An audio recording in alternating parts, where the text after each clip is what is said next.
Şükür sana Allah'ım, bugünüme sabahıma. Ürəyimdə bir ümid var, sen baxırsan halımıza. Şükür sana Allah'ım, yolumu düz saxla hər an. Qəlbim yorulsa da bəzən sən verirsən mənə güman. Bir addım atıram, yenə sınaq çıxır. Dünya bəzən gülür, bəzən də yandırır. Amma mən bilirəm, tək deyiləm heç vaxt. Sənin adın var içimdə, mənə yetər bu haqq.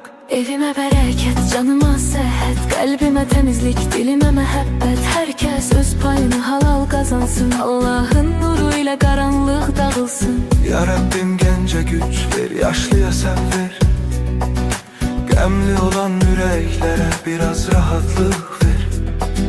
Kim yorulub, kim ağlayıb, kim tək qalıbsa, sən çatdı köməyini,